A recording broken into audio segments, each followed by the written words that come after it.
So I think if you're watching this channel, I think you guys would mostly know that XO18, Microsoft's big end of year event, is only a few days away now. And I wanted to share my thoughts and predictions about what I'm expecting they're going to be showing at this show. But I thought, you know what, lots of people are doing it to death, and I reflected on what I thought they may bring, and to be honest, I don't really know. So I'm going to tell you what I want, and then we'll talk a little bit about some of the predictions based on this gamerheadquarters.com article. Now, I would give the author credit, but I can't actually see an author in the article itself, so I'm just going to credit the website, and I will make sure there is a link in the description down below. Now, from my point of view, some of the things that I'm looking for from Microsoft include really something new. You know, I don't want to see old ground recycled and rehashed and presented in a slightly different format. I want to see something that is new news. So I also want to see, you know, where is Microsoft going to take gaming over the next 12 months, 24 months, and possibly even beyond. I want them to bring some hype, and I really want them to show off a little bit, you know, show me and show the legion of Xbox fans and show gamers everywhere exactly what we can expect as gamers for at least the next 6 months, you know, in the lead up to E3 and possibly even a little bit further beyond that. So what we might do now is just go through this article just quickly, because these guys here at gamerheadquarters.com have come up with a few predictions of their own. So this is their list, not mine, so don't quote me on this one. But as it says here, what to expect. Ashen. So they expect Ashen at the event, and it will be playable. Below, and that's a title I'm looking forward to also be at the event and also playable. Crackdown 3. Now that needs to be at the event, in my opinion, in a very big way. So this is the lead up to that game's release, and this is really the last big stage, the last big platform to show off this game, and I hope Microsoft do it in a manner that is appropriate. We know that's been rated, I think, down here in Australia, so very interesting to see exactly what Microsoft presents. I'm hearing pretty good things that, you know, both the multiplayer and the single player are all good to go, so I hope they really show that game off appropriately. Now, other things they've got here are additional Game Pass titles for November. I'm a big fan of Game Pass. I think it opens gaming up to a whole bunch of people who couldn't necessarily afford to jump in at the same level as a lot of hardcore gamers. So for me, Game Pass is absolutely important for so many people. Now, Kingdom Hearts 3, to be completely honest with you, I couldn't care less about Kingdom Hearts 3.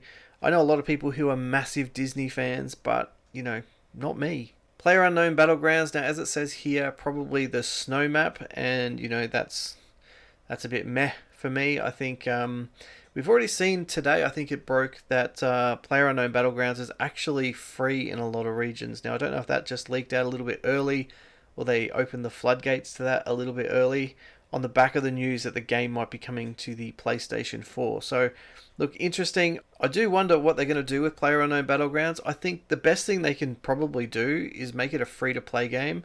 I think if they're genuine about competing with games like Fortnite, then that's exactly what they're going to have to do. Now, Sea of Thieves update, I think that's pretty cool for all those people that are interested in Sea of Thieves. I think I've played Sea of Thieves for all of about 10 minutes. Couldn't really get into the game, but it might be something I delve back into at some point in the future. Mouse and keyboard games. Now, I think PlayerUnknown's Battlegrounds will be part of that, so that'll be very interesting.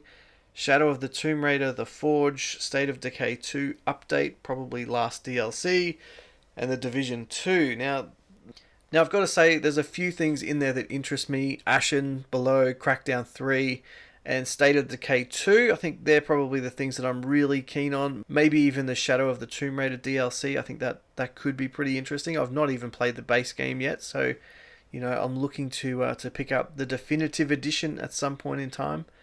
The other things that they've listed here as things you might see, we'll just scroll down a little bit. Age of Empires Definitives +4. Now that'll be interesting if mouse and keyboard actually get announced, whether some of these classic Microsoft titles like Age of Empires will actually come to the console. In my opinion, they absolutely should, but time will tell. Now they've got Forza Horizon 4 update. I think that's a bit new. Maybe too soon. I'm not sure. I think that game is doing well at the moment without the necessity to pump DLC. But it really depends on what it is and what it looks like and how appealing it may or may not be. Gears Tactics or Pop. Now, again, that'll be very interesting. If mouse and keyboard support gets announced again, then this could be an opportunity for Gears Tactics to come to the console. So interesting. Metro Exodus, Minecraft, the 4K enhanced plus super duper graphics pack, new enhanced Xbox 360 and original games, new Xbox backwards compatibility, original titles, Ori and the Will of the Wisp. Now I do hope that one is there. I love that game. I think it's probably one of the more emotional level platformers that you can ever play. So a very well scripted game, a visually stunning game, and I hope it gets its time in the sun.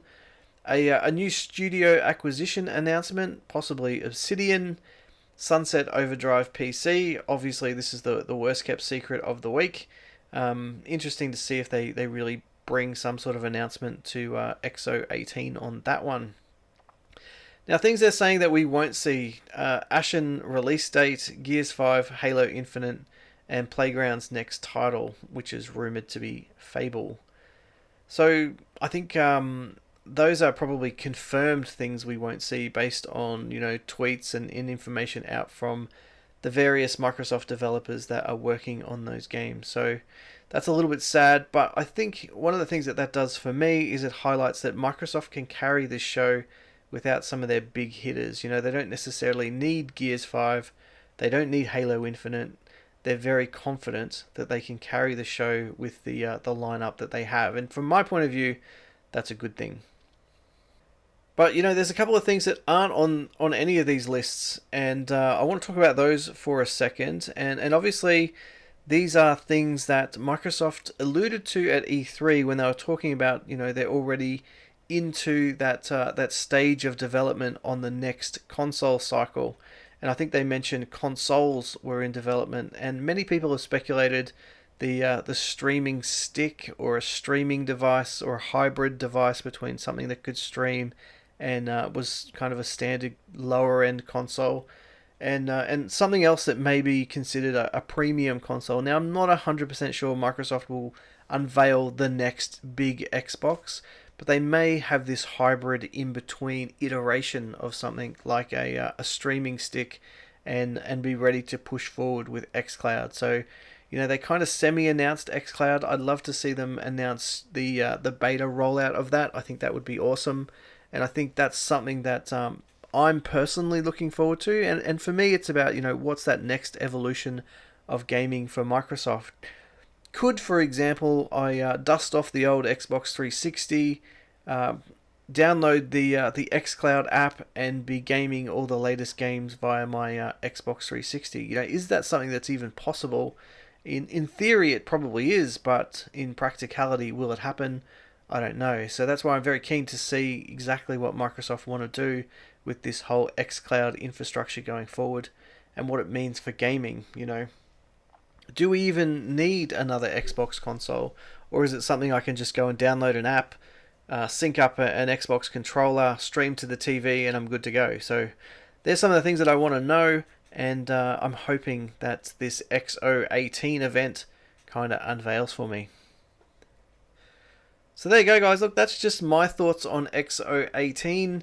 I'm kind of leveraging the article here from gamerheadquarters.com, and like I said, I will have a link in the description to this article in the comments section down below. So there you go. Look, if you've liked today's video, please remember to smash that like button for me. If you are new to the channel, very important one here, go and subscribe. That's always good and appreciated. Thank you very much. And as I always say in most of my videos, make sure you get involved in the conversation via the comment section down below. And as always, guys, I will see you in the next one.